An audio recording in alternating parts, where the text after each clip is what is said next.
Welcome back to Boys and Ghouls Film Review, folks. I'm your host, Sarah Stephenson. This is my co-host, Mike Stephenson. Hi, guys.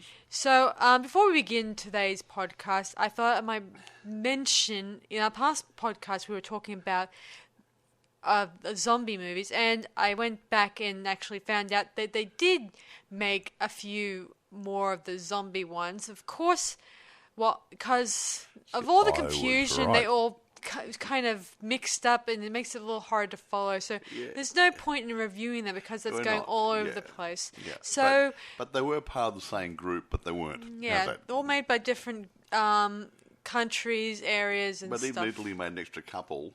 And whatever and stuff. So the point is, I was right. The point is now we're not talking about zombie anymore. We're talking about something else instead. Yes. Now. This movie we're reviewing is a bit of a biodrama type movie called Mary Shelley that was released in 2017. Now you're wondering why are we doing a biodrama period romantic thingy type film? Okay. Well, the reason is Mary Shelley wrote Frankenstein. Exactly so. If it wasn't for Mary Shelley writing Frankenstein, we wouldn't have had all the Frankenstein movies. We probably wouldn't have had Reanimator and a whole slew of other movies involving sewing bits and pieces together and reanimating them. Yes, and another thing, guys, we did in our first season of Boys and Ghouls Film Review. We did Gothic, I think. We reviewed Gothic, which was a dramatised version of the period where Mary Shelley and Percy stayed with Lord Byron, and she wrote the story, or was inspired to write the story during her stay there. Yeah, and of course this gives us a bit of a gloss over the entire story of Mary's life. Yeah. So we thought we'd do that out of respect for Mary Shelley. Because we only know in Gothic only a bit about the night. Well, it's a couple of days there or something. A couple of days that she spent there, and that kind of got her the idea of writing her own Gothic horror. I must admit, I did like Gothic. And of course, in this one gloss gives us a bit of a detailed backstory into her life. Yeah, it may not be totally historically accurate, however, it's a pretty nice biopic. Yeah, and me and Mike both agree that this one captures the period that it was set in back in the day, when you think about it. Yeah. Unlike America, who tries to depict it, but they always depict it the wrong way. Anyway,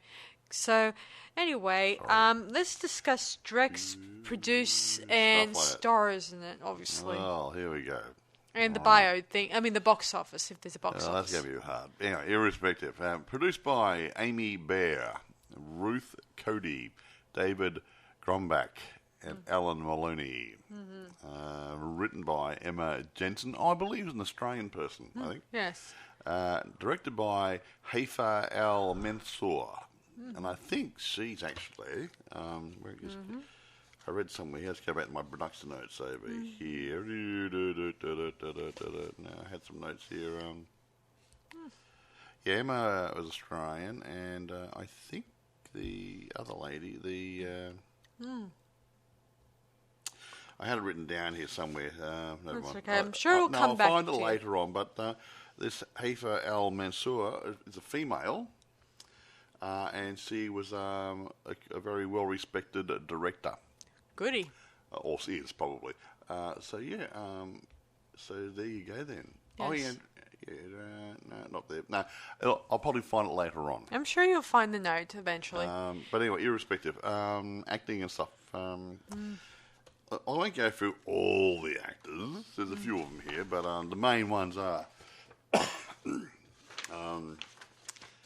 here we go. Elle Fanning plays Mary Shelley. She's really good-looking babe, and she's a good actress. So Douglas Booth plays Percy Shelley. He does a pretty good job in this too, actually. I like it, actually. And Tom Sturridge plays Lord Byron. Belle Powley plays Claire Claremont, which is Mary Shelley's stepsister.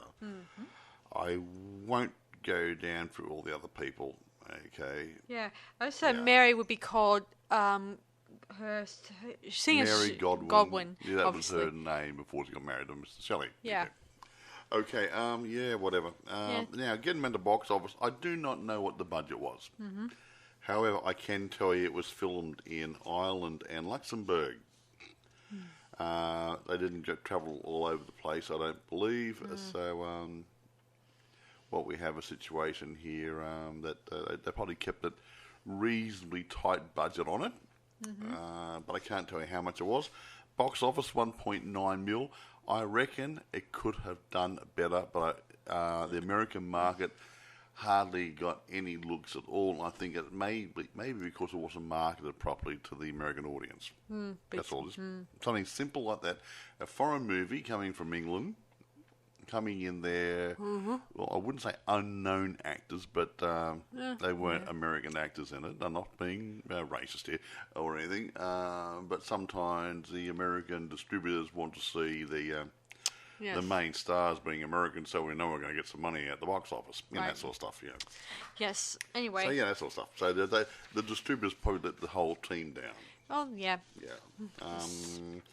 Can't think of anything else to say. I might as well go for it, kiddo. Yes. So anyway, the story takes place with Mary Godwin, who's just reading in the graveyard by her mother's, gravestone. Obviously. Yeah, her mother passed away. Was it childbirth? Yeah, childbirth. Yeah, and she idolizes her mother, because her mother had a very interesting life, according to her father. Anyway, she heads back to her father's bookshop. He owns a bookshop, and he's sort of a writer in his own right. That was before video shops, guys. Yes. Yeah. She also works there along with her sister Claire, and she's there with her little brother, who's also named William. He's after his father, I guess. Probably, and she lives with her stepmother, who is a total Wicked Witch of the West. And it's pretty much... and your little dog, too. Well, it is known in her diary that Mary Shelley and her stepmom didn't get along because she was a very nasty woman. Anyway, so she idolizes her father's stories. He writes Gothic books, and she wants to write her own Gothic type novel or book, but one day when she was writing stuff down, her stepmother sees the stuff, and she yells at her, and Mary pushes her down, and the stepmother accuses her of pushing her, and of course she lied, obviously. Yeah, of course. And her father tells her that she's sending her to Scotland to get inspiration for her own writing talent, because he says, and I quote, "Rid the words of others from your mind." You write from the inside what your own experiences are. Yes. Which is the right way to do it. Yeah. Do not copy somebody else, because actually, what's the lady who did Little Women? I think Louise either. It was either Louise or Bertrand. I'm not sure. I could be wrong. Little Women? Yes. Yes.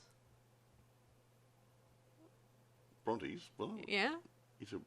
Louise Brontes. Well, Louise. I think it's Louise. I could be wrong. Okay, it's been a while. Yeah, well, anyway, but Joe, wasn't it? No.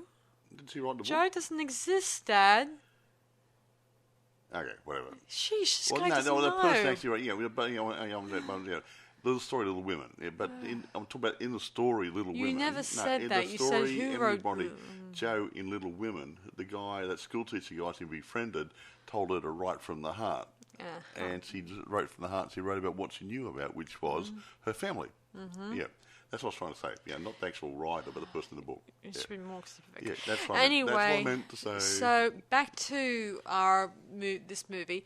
She goes to Scotland. There she befriends an acquaintance. Well, someone that knows exactly how much she must be going through with her long dead mother, obviously, Of course, here she meets Percy Shelley, who is a famous writer who writes beautiful love poetry and probably some other poetry here and there, depending on who. The boy's on a burning deck and his handy held some crackers.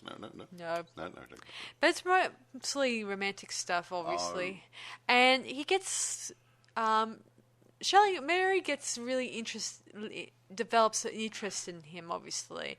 But before we can get into more and more their loving development, she gets called back by her sister Claire, who's one of her close acquaintances, to come home. The stepsister. Her stepsister, okay? Close acquaintance. Well, she's a close friend and She acquaintance. is her stepsister. Yes, stepsister. You know, friend. think of Cinderella. Yeah, stepsister. Yeah, well, they didn't get along either. Yeah. Anyway, she gets called back to her home, but it turns out Claire was just pretending to be unwell and under the weather. Yeah, she was dying of boredom, that's about it. Yeah. It's apparently. Anyway, this causes her to be a little down that she misses Percy, and then eventually we get an unexpected visitor to the shop, to the bookshop, that turns out to be Percy. And he's there as a bit of a benefactor. He's a stalker. Turns out to be a bit of a benefactor to Mr. Godwin, who's going through financial difficulties. He's not going real good now. Because the bookshop is going through some mad money problems, obviously, and a lot of creditors are approaching Mr. William about the fact that he owes them money, obviously. And books don't always necessarily sell... Books don't grow on trees. No. Well, books don't necessarily, pay up big dollars. Yeah, the average person couldn't buy a book because they didn't have the money, so they had to rely on the richer people, or the middle class, Yes. and upper middle class, and the rich guys to buy books. And depending On the book. Yeah. Anyway, so this gives Mary the opportunity to actually meet Percy a little bit more, and they get along a little bit more, and he gives her some poetry, but she also learns later on that Percy is a married man, and he has not seen his wife, say, for a long time. Turns out he either left or abandoned his wife and his daughter. His little child, yes. Yeah. And she Claire tells her mother about this, and her mother inquires about Percy's wife and stuff, but it turns out him and his wife are just name only, obviously. Married, only name. They got married too young, and he's just been doing the right thing, supporting her and the kitty, but there's nothing between them. Yeah, it turns out that's... A likely story. Mary confronts him with this, and he says that the love between him and his wife has deflickered. Flickered? Well, it's no longer there. And the light has gone out. That's good. Yeah.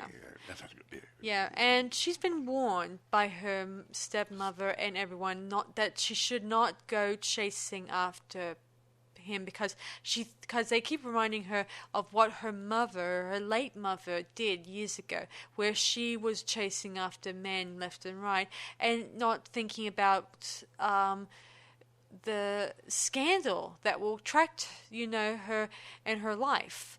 And of course, Mary doesn't care about this at this point because she thinks love is more important to her than about scandal. So she goes to Percy. They kiss, confess their love, and they go to her father and say that they are in love and that they're married. Not really in words, but so much as they say that they're living in unholy wedlock or something. That's the term that's described here. Whatever. They're shacked up. He promises to meet her that night to take her away from her home. Of course, when she's packing up her stuff, Claire approaches her and asks to come with her. Because before this incident happens, Claire wanted her to take her away from here because she didn't like it that she was left on her own. And Mary promised to take her on her next trip to wherever, and this is that time. So Claire gathers her own things, and they head downstairs to where Percy is waiting for her with a carriage. And he's all for that. They both come along, obviously. So they go into his carriage, and they soon arrive at a cheap accommodations, and there Mary and Percy, they have their first moment of wedded bliss, if you can call it that. And they settle in, obviously. And, of course, for the next couple of days, they are, they're, spending it like they were having a honeymoon. Of course, most of the times he's writing, and most of the books are not selling, obviously. Yeah, the publishers aren't interested. And most of the time, his family's cut him off without a penny. But later on, he does get some money from his father or his family, who allow them to buy a much more rent a much probably. more better accommodations. And of course, Mary's excited that things are going good, and she writes in a diary about the experience, but she feels like she's still, like, there's still something missing from her life. Anyway, soon enough, she tells Percy about that she's going to have a baby, a daughter, obviously. He's all excited and says that this is going to be great and all that stuff, but Mary's unsure because she's never had a mother, so she doesn't know if she'll make a good mother out of this experience. Later on, he invites a friend over for dinner who is an old school friend. And he was also a journalist or writer or something or other, yeah. And he kind of comes on to Mary much later on, and Mary tells her husband this, and he's all for it. He says, go ahead, go find a lover, blah, blah, blah. Because he and Mary, they both believe in free love. Loves, but a bit like the hippie era, yeah. Yeah, where you're allowed to have more than one lover. And Percy's all for it, but Mary's feels like she's fine with the idea if he had an ex-wife or a separated wife, but she wanted to be number one in his book. Another point too is he didn't want to be just not for anybody. His friend says, "I want to have sex with you." That's not quite the same thing as having a love. That's one step up from being a whore. So yeah, that's not the same thing. Yeah. He eventually tells her much later on that he's no longer inviting his friend over anytime soon. So they later on go out in the evening to a phantasmagorical thingy-wing that shows a new technology called galvanism, a special ability where they use electricity to bring the dead back to life, they did an experiment with frog legs. Yeah, they made the muscles contract. Go, look, the frog's legs moved. This interests Mary, and of course she's a little amazed and says, "Is it possible to bring someone back to life?" And her husband says it's more or less brought you back to life, making you feel much better and stuff. Later on, she gives birth to her daughter, and she's adorable and cute, and Mary at last feels like it's just the three of them together, meaning Claire is no longer in the picture. We do find out that maybe Claire and Percy are having a thing. They are having it. They're having a situation where Percy is screwing both of them. Yeah. We also learned that when they're at the phantasmagorical thing, that they make the acquaintance of Lord Byron, who is the famous lovesick other guy who who's the biggest player in the world, and big poet writer. Males, females, young people, old people, he doesn't care. If you've got a hole, bung it in. Yeah. We then watch Claire actually go to him at another poet event, and I imagine they were going to go do it. Eventually, when Claire and her when Mary's settling her daughter down for her nap, Percy comes bursting in saying the creditors are coming because they haven't paid the bill on their rented accommodations, and they need to go back to the cheap accommodations back in the cheap area. So, but Mary says that the baby is ill and should not be stirred. Because and it was raining and stuff outside. And it was cold and it's cold and freezing. So she bundles up the baby, and they quickly gather their things and they make their way out into the street. All the while, the baby's crying, and they soon arrive back at the cheap accommodations. And we learned the baby died. And Mary is upset, grieving over the loss of her dead child. And obviously, later on, she has a dream where the flames from the fireplace bring the child back to life again. And this was written in her journal, and it was also mentioned in Gothic, as I recall. I think it was, yeah. So later on, her sister Claire tells her about how Lord Byron has invited them to his accommodations in wherever, and where he is, and they're invited, obviously. And Claire also brings up the fact that she's pregnant, and it's Lord Byron's, child. Why do you have trouble saying Lord Byron? Byron. It's like Byron. You're Byron. Byron. So it's Lord Byron's baby, technically, and she thinks that if she goes to him at his little accommodations, that away from the public eye, that maybe he might propose to her, obviously. Or not really. Ain't gonna happen. Anyway, so Percy's all for it. He thinks this will be great. Oh, let's go for a little trip. But Mary's not ready because she's still in mourning for her dead baby and thinks she wished she could turn back the clock and saved her life. But Percy and Claire beg her to come along because it's still being, you're invited to a party, you must get invited. So they make their way. They get onto a carriage and then they head to his property, where we meet. Let me see. What's his name again? The doctor. Polidori, who is with the Lord, obviously, and they're invited in. And of course, Mary doesn't really like him very much here. But anyway, the next couple of days it was a mixture of sex, drugs, and rock and roll. We've had the rock and roll. Yeah, or whatever. But she eventually she starts developing a bit of a connection with Polidori, obviously, and he seems nice to her. He understands a great deal about what she must be going through with the death and loss of her dead child, because he's a doctor and he knows the extent of women's grief about being upset about losing their children. Anyway, later one night during a thunderstorm, they then come up with an idea to relieve their boredom of a competition. Of writing a story. Of writing a ghost story of sorts. So, of course, everyone agrees to this idea, and Lord Byron, he kind of tells Claire that will you stop shaking your head? Hey, my neck's sore. Sorry. Anyway, he tells Claire in the most insulting way that she'll be You'll transcribe them. She's been doing this the entire time when she's down there, and he's been negative towards her. Not in a nice way, anyway. And there's negative in a positive way.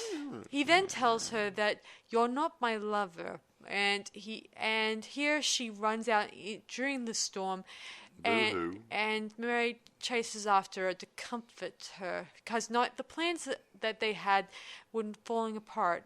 And also here we learned that Percy's wife Harriet, she committed suicide. She drowned herself or something. Yeah. Anyway. He goes on a drinking binge, and we don't see him until the next morning, where he's totally blitzed. Oh, is he ever? And here we also find out that Claire did tell Lord Byron the fact that he's going to be a father, and she's pregnant. And of course, we learn in the next morning that he is willing to provide for the baby, but he will not marry Claire, obviously. Also, Polidori tells the group about his story he's developed about a vampire. Of course, both Lord Byron and Percy, they they say that's not a ghost story. That's a fairy tale or folk tale. That's the term. Well, it's close enough. It's close enough. It's supernatural. Give me a break. Hey, cool stuff. I like vampires.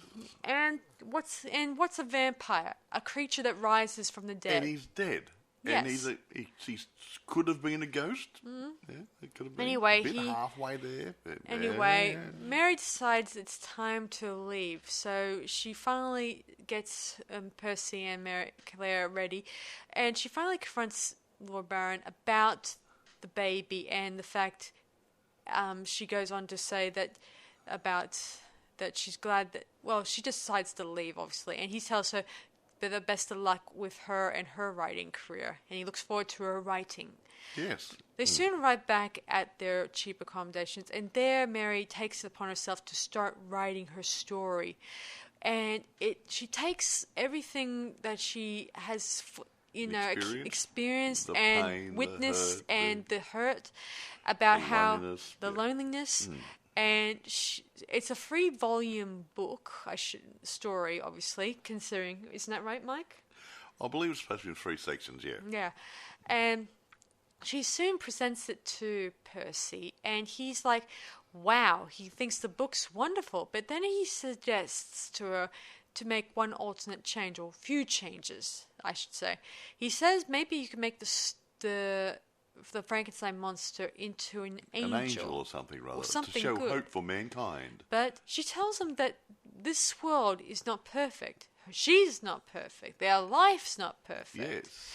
She then decides to go ahead and tries to get it published herself. But all the publishers, they all say the same thing to her. The book is good, but not suitable for a lady. It's not suitable for a lady. And if it's just a book made by Percy, then they'll be glad to publish it. Yeah. But it's not there or here or there. So she then shows it to Claire, and Claire even says that this book is just incredible and shows the amount of loss and pain the creature had. And she also supports the idea that Mary should get it published, of course. Of course, finally, Mary does find a publisher at last, telling her they will print, several copies of it. No, about 500 copies. 500 copies. But with an anonymous name, anonymous author, as long as Percy does a foreword for the book. Yeah, so he's all for it. And Mary's a little upset that they will assume Percy wrote the book. Exactly. And this upsets her. But eventually the book gets published, probably got good reviews. I'm not sure. Maybe a few nasties. We don't know. Anyway, William Goodwin, her father, he also sees the book, and he notices the dedication part to Mr.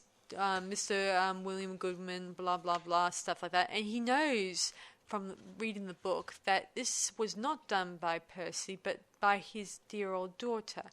Later on, Polidori arrives at Mary's accommodations and presents his book, The Vampire. The Vampire. And guess whose name's on the cover? Lord Byron. No less. He found the manuscript lying around after Polidori left his publisher found it and used his own assumption that it must be Lord Byron. He writes it, and Polidori tries to approach the publisher and tells them, but they keep thinking that he's claiming plagiarism. Oh, whatever. Anyway, so it's upsetting, but even though Lord Byron also hates the book, and he's tried with no success, we don't know.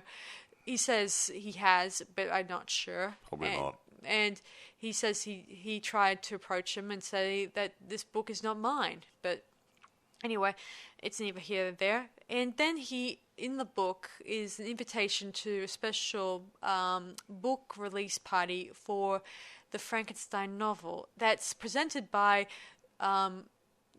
William Goodwin, her father, and he's invited her he writes it as, to my daughter from your father, yada yada. Yeah, come to the evening. Yeah. Yeah, so she arrives along with other authors and and book critics, I guess.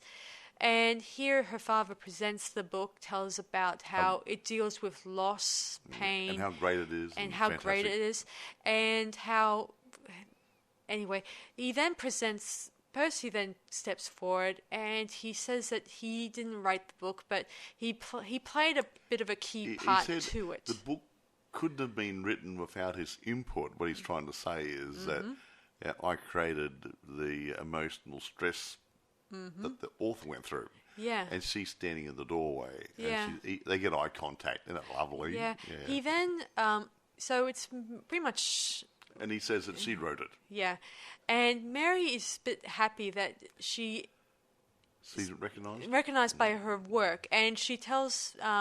she forgives Percy and about the fact that the horrible life they experienced together. And she says, thanks to you, I would have not found my own voice. And here's another one too.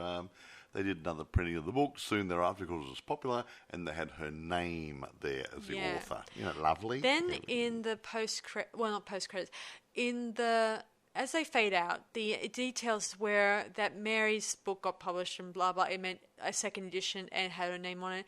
Then it says that Mary's husband, Percy Shelley, he died at 29, obviously. He drowned in a boating accident or something or other. And Claire, her sister's baby, was brought up by Lord Baron, and eventually it died when it was 10 years of age. And Claire and Mary were the only ones left alive, and she died. Mary Shelley died at 59. And leaving up behind her oldest son and only living son, a young Percy, Shelley Jr., obviously. And then her body remains were buried alongside her father and mother. And then we fade out, and before the credits roll, we hear the final lines from her story. That was said something about it fades into the distance, blah blah blah. Yeah, whatever. Yeah, come over. And that's the end of the movie. I'm sorry I'm a bit brief in this one, guys, because most of the time in this one it deals with the hardships Mary faced. Yeah, it's really hard. But the point, if you like biodramas and that sort of stuff, this isn't a bad biodrama. It might not be 100% historically accurate. Yeah. Most of these ones aren't. Historians will turn around and say, "Oh, this isn't quite right." Well, they didn't write the film script, did they? So they're going to make it interesting. So do change a little bit here and there, but I believe it's basically what went on. How's that? It is interesting that about Mary's story and the fact that she took her pain and suffering and being rejected because. Getting rejected by her stepmother because of her mother's past and ill-treated by her, and then when she left her father, she was abandoned by him because the fact that she was doing something bad, and forsaken by her own husband, obviously. Oh, I should mention that when she made up with Percy, I think then they got married, obviously. Well, she's changed name to Shelley, so they must have got married. Because after his ex-wife died, I guess that means they did eventually get married and then started a married life, obviously, together. I mean, I did wonder to a long time in this movie and Gothic whether they were living in unholy wedlock, obviously, where you're not fully married, no Bible, there's no priest giving you a service telling you you're married to her, you're married to him, blah blah blah, exchange your rings, and there you have it, you're married. But I think it's a bit sad that Mary thought. I think Mary didn't know what she was facing when it came to the whole free love thing. When you think about it, she was 16 when she ran off with Shelley. She's 16 years old, not 60 years old. Yeah, but she kept on assuming that she loved Percy, Percy loved her, and that's all the love they And could Percy have. had to be about 21, so he's a mature man of the world at 21, wasn't he? And she was fine with being the other woman when it came to being separated from his ex-wife and all that stuff. But, of course, in this one, she also had her sister, and, of course, there was that whole thought about her and her sister getting on with Percy, obviously. Were they getting it on? Kind of glad we didn't see anything. I get the impression that he was satisfying both ladies. Yes. How's that? Of course, he would deny it. No, he didn't deny anything. But I don't think it was ever he ever said anything to her. But it was probably. We were talking about free love. Yeah, they were. And the three of them went away together to live together. What do you think he's doing? Playing dominoes with her? Yeah, good point. Scrabble? Oh, let's play Old Maid. Yeah, that's not very nice, is it? No. Oh. But anyway, I did think that it did show how much Mary must have suffered even before she met Percy and all that stuff.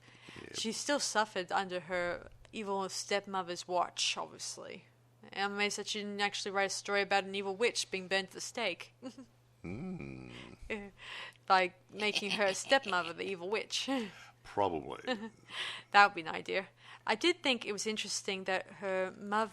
We also get to see the nightmare painting in this one. I think I mentioned this to you guys last time, that the nightmare painting that of the maiden on the bed, the demon on... Incubus, succubus, whatever, standing on over it. I think a guy called Fusili painted it. One of Mary's mother's love interests. Before she got married to her daddy. Yes. Who knows how many lovers she had? Don't know. Don't care at this point. Hey. Yeah, but anyway. So, was there a reception for this movie? I don't know. Yeah, well, if I haven't got a lot to go on, here we go. Rotten Tomatoes. It often shows up, which is very nice. The film has an approval rating of only 41%. Got it. But it was based on 130 reviews, which is quite good, actually. Sometimes you get, we got 10 reviews, but 130 is pretty good. Average rating of 4.6, which is a little bit over halfway. Now, the website's critical consensus reads, Mary Shelley, the movie obviously, smooths out its subject's fascinating life. Yeah, so instead of having hops and downs, whatever, it smooths it out. So it comes with a blurb and fails to communicate the spark of her classic work, undermining the fine period detail and the solid Elle Fanning performance. Now, I'm going to say, Elle Fanning did a marvellous job in this film, as did the guy who played her, Percy Shelley. He did pretty good too. They worked well together. So it just for the sake of those two alone, and the guy who played Byron, it was good work. Now, Metacritic had a weighted average of 49 out of 100 based on only 28 critics, indicating mixed to average, yada, yada, yada. Now, some historians have also criticised the movie for its portrayal of Shelley's relationships and for its historical accuracy in general. It's not an historical film. And not to mention, have they ever met him? I don't think so. It's not. It's historical. The point is that it's historical inaccuracies. It's not an historic movie. It's not a documentary. Okay, it's a dramatic period drama. Nowhere to say this is a history documentary or something or other. Yeah. It's just based on that period, and they've obviously embellished a bit for story writing to make it interesting and yada yada yada and blah blah blah. I get the impression Shelley was a bit of a womanizer. Maybe a bit of a drunkard, everything else, yada, yada, yada, all the good groovy things, spoilt rich kid, he was living off mummy's and daddy's money. So, there's a lot of truth in it, probably. Yeah, and there's probably truth that they did live in a cheap accommodation in this. They probably would have when things went bad. When all things went hell, they had to live in a cheaper accommodations that no one would stay in. Historical references, I don't say what historical references. Yeah. So, I mean, if we dug deeper into the relationship, we would probably get lost with his... But who cares? Whoever else he's been seeing. Who knows? Anyway, the story's not mostly about him. It's mostly about Mary's depiction of what was going on in her life. Yeah. What she saw or what she witnessed, everything that went on most of the time. And maybe some of it was, people were trying to find connections to what connections she may have developed when she was starting to develop her own Frankenstein story, and all that stuff. So I don't have an issue with it, but the parts that really interest me here was when the fact that the part where she tries to go to publishers and the publisher houses rejected her at first because they were rejecting her because she was a woman and not on the work. Well, you remember The Ghost of Mrs. Muir? Yes, I do. She wrote a book. Yep. It was dictated by the captain. Right. Okay, yeah, because he couldn't write because he was a ghost. Yes. And he technically wrote the book, Ghost Writing. Right. And she took it there, and some of the guys didn't want to even read the book because they expected a female write a love story or a cookbook. Or a Jane Austen novel. No, whatever. But I just love a book, whatever. Just a little novel, something sweet and nice, not an adventure type book based on the life of a sea captain. And so, yeah, same sort of attitude. I mean, females weren't seen to be serious writers. So, yeah, Emily Bronte, absolutely, yeah. The little woman, she probably had the same problem until she came along with something good. And that Jo in Little Women probably was a reflection of what she went through when she was trying to get published. Yeah. Yeah, so, yeah, that's what... Yeah, I wasn't sure which one it was, guys. That's what, yeah, Emily Bronte. And that she would have gone through something similar, probably, because females weren't taken seriously in that sort of industry. Unless it was something really, really, really good, like a really, really nice love story, really very, very nice with no sex in it, and maybe a really, really sterling cookbook. Apart from that, they weren't looking at them for anything. I might have to look that up and figure out who wrote Little Women again, guys. I think it was Emily Bronte. Yeah. Yeah. He had a sister. She had three sisters. Three sisters, as I recall. Were they all writers? No, one of them was a painter. Yes, From what I understand, I remember the Bronte she sisters, was a painter for the Impressionist era. Oh, there you go then. Around the time where she may have met Degas or other and Toulouse-Lautrec and the other guys and all those other Impressionist painters and stuff in France. And Monet, Count Monet, no. Yeah, if you read into it. Okay, we're done. I'll look as a romantic period drama film.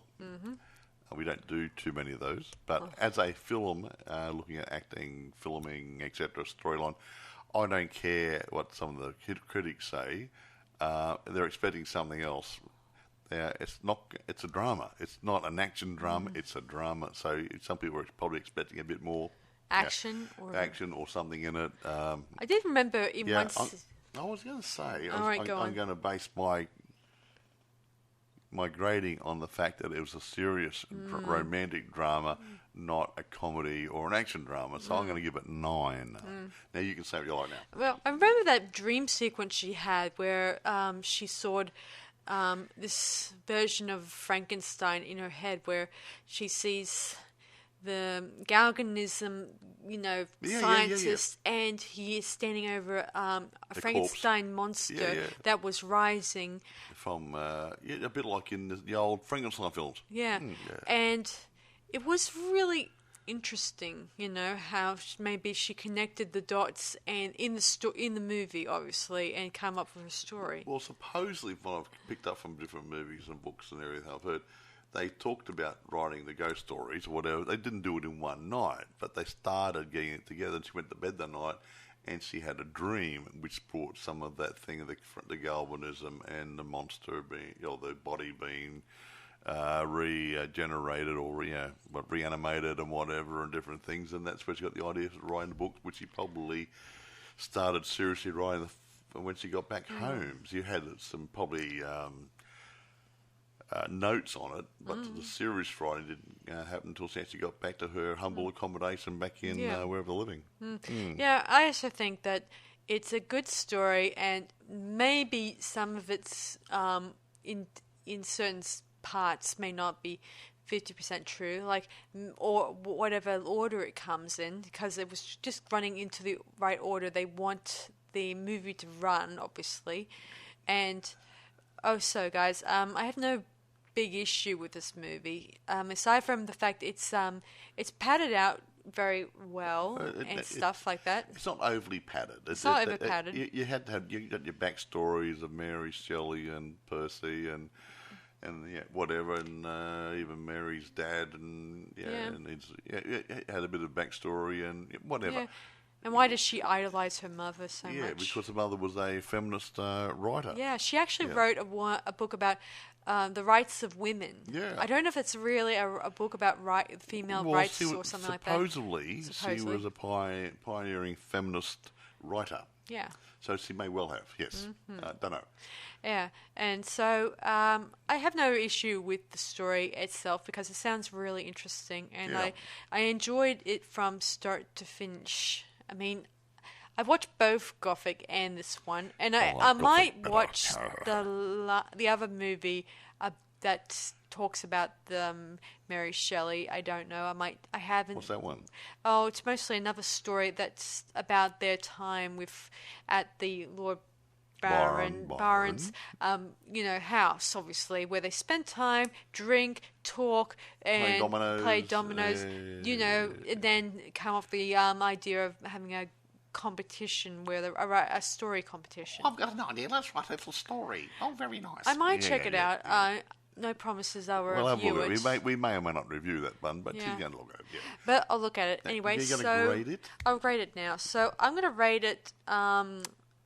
I think I'll rate it 10 out of 10. Ooh. It's been a while since I actually did one where it does have something good worth watching over. I must admit, it is worth at least a 9 to a 10. But it's purely from the fact that Elle Fanning did a marvellous job in portraying the leading role, Mary Shelley. She had a good feel for it. If you like good acting, and you don't mind a nice period drama, bit of a romance. It's not overly romantic. No, it's about their time together.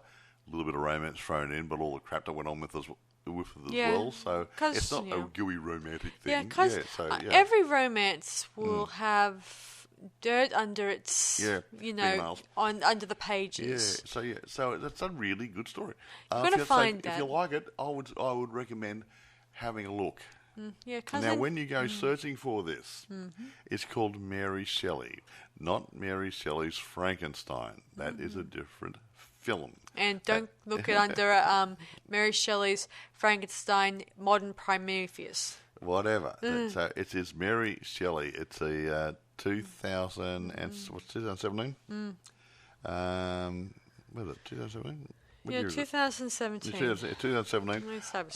That's when it came out. And you look at starring Elle Fanning, directed by Haifa al-Mansour. If you got those two people lined up for it, even if they got the wrong year, 2017, 2018, whatever, that's it. This is called Mary Shelley, and it's got a picture of Elle Fanning on the cover. Yeah. You see half a head anyway. And it's available on eBay for sale, Amazon's rent or for sale, so you can find it probably in other places as well as. Yeah. It is there for your enjoyment. Is there anything else you want to add to it? Not really. These things, there's not much to say about them apart from it's either a good watch or a bad watch. So I think it's a good watch. Okay, guys. Before we cut off the air, the last thing I want to say is we're going to be reviewing next time on this channel The Last Voyage of the Meta. Yeah, a movie that came out back last year, and I think it's worth a review. I'll try to explain this. Now everyone knows the Dracula story. Okay. Now, when he left Transylvania, Romania, whatever, Hungary, whatever, he got on a boat to go to England. Now, those couple of days, week, 2 weeks, whatever it was on the boat, it's that period of time which is glossed over. The boat left there, yada yada, rough seas, ended up a ghost ship over at Whitby. Yeah. So it's those couple of days, couple of weeks, transit, and how it ended up a nice little ocean cruise to A major ghost ship. disaster. So so it's that period. Yeah. Interesting. Yeah, it is amazing that such a story like that has not even been told till I now. think it should have been done well before now. It should have been. Yeah. It would have been great if they could have done it years ago. Maybe touched on to that sort of story, because I feel like there's that's a week of storytelling you can actually have, and whether or not the survivors Wasn't there a died. miniseries? Good, you brought that up. Wasn't there I vaguely remember Yes, a miniseries there we was. saw. It was called Dracula, and it was a miniseries that came out in 2020. And this was on around the time when we were first started our podcast. And they'd set a part on the boat there, and they had to battle with him on the boat and everything. It was more of unlike this movie, it was more, that boat was more of a passenger / cargo boat. Yeah, well, a lot of them were. They do take, they take both. Yes. Like they do nowadays too. Yeah, so that went for a different direction, but I'm kind of glad that they kind of made this into a movie in the next one, where they decide to explore the possibilities of the story. Although that movie, from what I understand from it, has been a flop and has been given a flat-out reviews because people were expecting the handsome Dracula equivalent, thingy-wing. But to me, it comes off as just like what Nosferatu would have portrayed it. Bad ears and stuff and a creepy-looking dude. Yeah, not exactly a talkative gentleman vampire. Well, you look at that one, Bram Stoker's Dracula with Gary Oldman in it. Now, before he became young and handsome again, he was a wrinkly old man, going a bit bald, had a wig on, but he also appeared as a bat-like creature with wings. Yes. And well, they carried that sort of theme over into this last voyage of the Demeter. Yeah. So same sort of thing, same sort of critter. Yeah, bat wings. It's still reptilian. Yeah. It is an interesting thing, Mike, that till now we have never no one has ever actually made a movie about that week of traveling on that voyage thing. No one has ever made it until now. Maybe there were a few that tried and it went under the radar. No, they may have done some field attempts of putting an idea together, but they got nothing to go by. So considering that has to stick to the story as much as possible. Yeah, to make it go from point to point and try to bring the same spirit into from Bram Stoker's Dracula into the voyage. So maybe maybe they didn't have the vision to get it happening, Yeah, I don't care. Anyway, we'll talk more about this next time, guys. I don't want to go into an overlap over this movie. So you guys know where to find it, and now it's up to you guys to actually sit down and watch Mary Shelley. And if you want, you can actually watch Gothic in there. I would honestly watch Gothic as well as this. Yeah. Gothic had got Gabriel Byrne in it. Who was the... there was Julian Sands. Yeah, Julian, he's good. I like him. He played Shelley. What's it? Who's it? Percy. He was good. I love him. He's a very good... I think he's an underrated actor. What do you reckon? I think he's a great actor. Yeah. Given that I like European actors, they have something going. English there's and something European, interesting. there's something about him. You have an untapped source of interesting, languages and dialects, and it does tell a story. They're very good at it. Anyway, irrespective, do you want to kill us now? Yes, I might as well kill it now. So, guys, that's about it from us, guys. So, I hope you guys enjoyed this podcast. And like always, be sure to like, subscribe, and please, please, please comment. I won't say it again to you guys, but I will for all you guys at home. Please send your comments. We rather like your thoughts on these podcasts, not just on a thumbs up or something. Not just on social, on Facebook or Twitter or TikTok. We want your feedback, guys. Yeah, saying, hey, you're doing really good or bad, or we'd hate the movie. What something. Yes. Yeah. All right, guys. Sorry about that. Acting a little desperate. So that's it from us, guys. This is Sarah Stephenson and Michael saying, see you guys around on Boys and Ghouls Film Review. Bye for now, and have a good week. Bye, guys.